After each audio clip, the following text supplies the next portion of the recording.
Number 1, you can directly pull things out of your buggy storage without going to the buggy or the ornithopter. Open your chest, top left corner backpack, select buggy, and then I can just swoopity swoop the things out without actually going to the buggy. Same goes with the scent bike, same goes with the scout ornithopter. Number 2, optimal dew harvesting time. Press T to pull up this menu, top right corner. You can see this blue shimmer, right? Not the yellow shimmer when it's day, the blue shimmer. Now I would take my industrial dew size, move up to these, and it's a poor dew harvest time. Damn. Yes, because we're not close to the deep blue. The deep blue in the top right corner, that would be the optimal dew harvesting time, which allows you with one tiny patch to kind of gather 4,000 to 5,000 water in 1 second. Number 3, use circuits on your chests to automatically pull the resources out of your refinery, that it never overflows and actually stops crafting. As you open your storage, left side is the input, right side is the output. Now I'm going to select this as circuit 2 input and circuit 3 output. Now my refinery, you go for storage, and I'm going to select circuit 2 output, which has to match the input on the chest, and also circuit 1 input. The circuit 1 input in this case means that every chest marked with a circuit 1 output is considered as eligible having resources for this refinery. Now, if I would craft, it would still clog up the inventory of the refinery until it's full. There's a trick to circumvent that. We'll just take our heavy darts and separate them into 5 1 stacks. And in your refinery, you put these 5 1 stacks as the storage. And suddenly the refinery would be full. If I now go and craft myself the ingots, for example, a simple iron ingot there, it would usually not craft. It can't craft, right? Because it's actually full. But it finishes the craft and they vanish. They don't actually vanish. They get automatically be put in your storage container where you want to have them.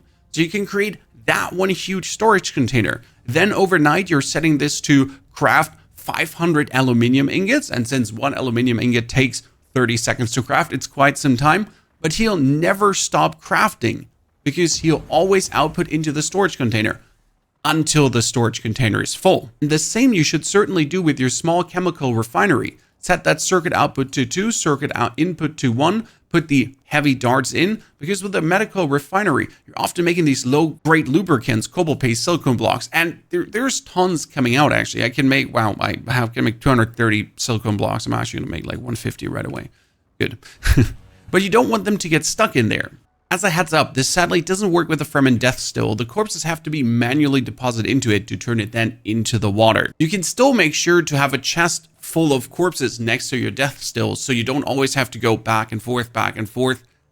Just fill that chest up and, well, deposit them bit after bit after bit. To unlock the Deathstill, you have to do your journey quest up to the 8th point. There's a video linked in the description below detailing that. Number 4, unlock the Plantologist right away, and also unlock the level 2 Plantologist right away, or I'm going to haunt you in your dreams. I get a 20% increased mining yield. My buggy gets a 20% increased mining yield. I consume 25% less fuel, 25% less fuel on my Ornithopter. Also, 35% less durability loss on any vehicle. More maximum power, compactor yield.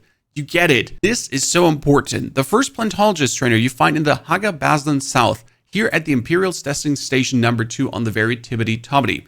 After you do his quest, ask them, hey, can I have more contracts? And then you can actually find him right to the north, western Vermilius Gap at the Imperial's testing station number 197. And after you have that one done, he'll give you a follow-up quest line to also unlock the third one. Right now, I do actually have to return to him. I'm currently 30 hours in, level 86, to get the third unlock that I can then bump this up another time. Please do this ASAP. Now let's talk water production, because you might be super excited for the wind trap. And they're not bad. Don't get me wrong. But to be fair, you're better off getting yourself an industrial dew size, because with this, you can actually reap tons of dew. And you really want to have that Fremen Deathstill. And for this, I'm actually going to build a number 2, 3. I'm probably going to build another 4 of these, because every hour they give you 25,000 water. And I don't have to do anything for that but deposit a corpse. Which means if I have 3 of those, every hour I get 75,000 water. And you do need tons of water, especially right now as I'm heading for Dure Aluminium. Dure Aluminium would require 500 water per aluminium ingot. I want to make 30 of those right now. Well, that's already quite expensive water-wise.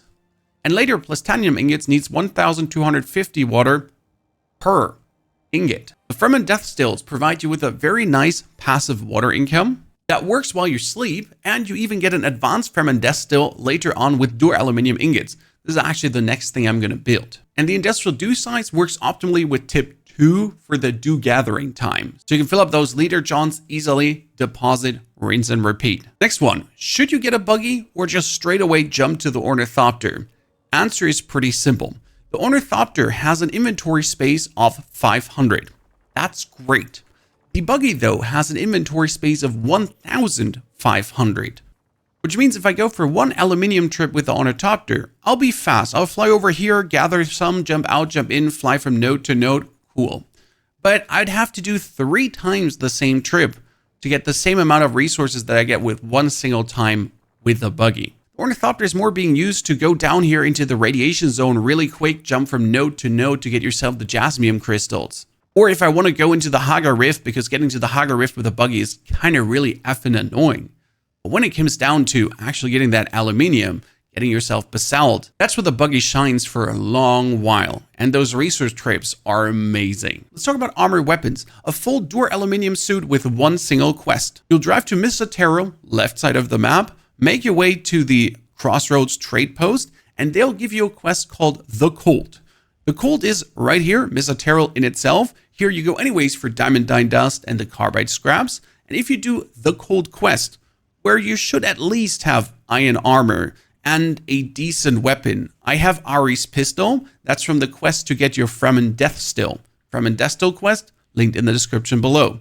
With the Ari's pistol and my steel armor, I was able to knock out the quest. And then I get myself a complete still suit made out of Dure aluminium. That's the one I just wear for everything right now. On top, if you continue the quest line after unlocking the Fremen Deathstill, that will take you to the Harco village. And there you'll be asked to choose between 2 missions. And you're going to choose the mission called The Butcher, because it will give you the Glutton's Hook. That does 54.3 damage per hit. Your Scipio Strinker at this point does 20 damage per hit. I upgraded even further with the Spark Sword. That has 76.5 damage per hit, which is even crazier. That Spark Sword, by the way, you get from the chest inside Misatero main base in the cave after you found the ID band. Easy peasy lemon squeezy. And now probably the most important thing, choose a good base location. I've had someone tell me that he's currently residing here at the bottom of the Envil Eastern Vermilius Gap and he hates the game. Because in order to do aluminium runs, he has to travel all the way to this area to actually get himself the aluminium and then travel all the way back. I wouldn't want to do that with a buggy. Either you're going to choose yourself Western Vermilius Gap, top left corner around this circle somewhere to build your base. I've chosen this spot because I have iron ore close by. I got the copper ore worst case scenario. I have some water spots. That's amazing. Then we have the carbon ore right here to make steel. We got the erythrite crystals over to the side. And for aluminium, I just drive in the bibbity bottom here and have everything aluminium wise. It's truly a great base spot to access anything. And if I need yasmium crystals for Dure aluminium, that's down here as well. This has been my base spot now for, well, pretty much 20 hours of the 30 hours I've played the game.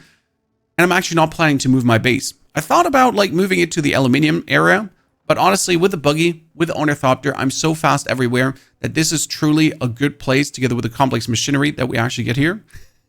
That we always need, that always has things that requires us to be actually in this spot.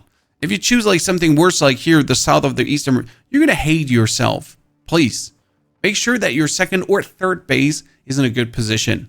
I want you to enjoy the game. Now, if you want a solo player's guide to the Ornithopter, because I got mine in 20 hours and I could have had it in 15, here's the video. I wish you all a good, fantastic day. Take care.